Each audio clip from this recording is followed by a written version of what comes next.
Imagine discovering your ATM card could give you unlimited money. Not a few $100s, not even a few thousand, but $1.6 million over 4 months. That's exactly what happened to Dan Saunders, a 29-year-old bartender in Australia in 2011. One drunken night, he stumbled upon a glitch in the National Australia Bank's ATM system that let him withdraw money that didn't exist. Private jets, luxury hotels, champagne every night. For 4 wild months, he lived like a millionaire. But here's the question nobody's asking. What if he'd never turned himself in? What if he'd kept running? Because the police didn't catch him, he caught himself. This is What If. Let's go back to 2011. Dan Saunders is a bartender making $22 an hour. One night, out drinking, he hits an ATM with only $3 in his account. He gets an error message. In a drunken curiosity, he tries to withdraw $200 anyway. The machine gives him the cash. Staring at the money, he goes back to the bar, but his mind is racing. After closing, he returns to the ATM and experiments. He transfers money from his maxed-out credit card to his savings. The machine approves it. He withdraws the cash. He's just discovered a glitch. Between 1 a.m. and 3 a.m., the ATM goes offline. It approves transactions locally, but they don't sync with the bank until morning. When they do, the transfer from his empty credit card reverses, but the cash withdrawal from his savings account remains. Dan had found a real-life infinite money glitch. The first day, Dan withdrew $2,000. The next, for $1,000. Within weeks, he was transferring $60,000 a night, printing money while the world slept. And what does a 29-year-old do with unlimited cash? He lives the dream.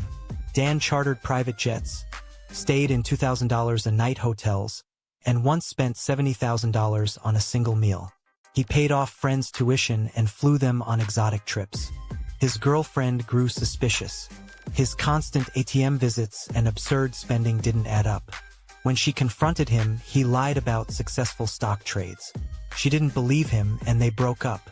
After the breakup, his spending spiraled. But the guilt and anxiety were overwhelming. He knew it couldn't last. By June 2011, he stopped. He called the bank and offered to return $80,000. Their response? This is a police matter now. And then, 2 years of silence. For 2 years, Dan heard nothing. Can you imagine? Stealing $1.6 million and then just waiting?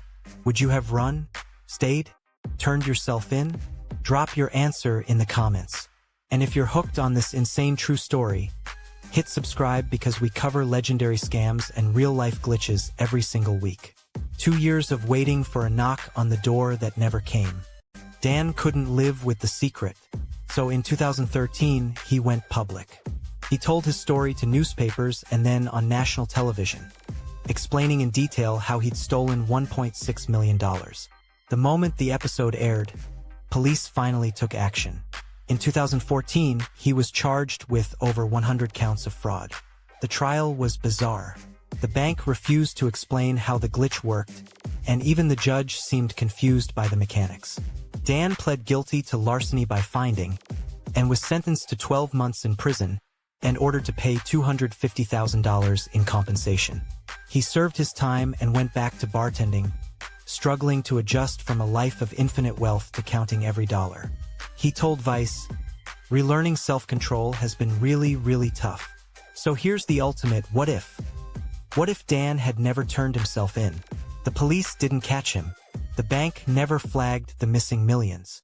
He could have taken that $80,000, changed his identity, and fled to a country with no extradition treaty. He could have started a new life. But he didn't. The guilt was too much. Confessing gave him back control. But here's the darker question. What if he'd been smarter? What if instead of blowing $1.6 million, he'd quietly withdrawn $200,000, invested it, and never told a soul? If he'd been conservative, would the bank have ever noticed? Dan's story became famous because he was so loud. But what about the people who find glitches and stay under the radar? They're out there, living normal lives with secret money.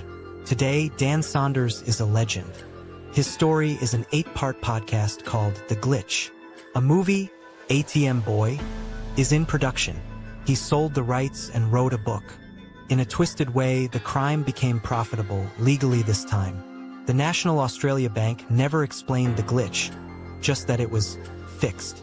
Dan proved that sometimes, the only thing protecting billions of dollars is the assumption that no one will test the system's edges. Dan Saunders found a real-life infinite money glitch, lived the dream, and then turned his crime into a career.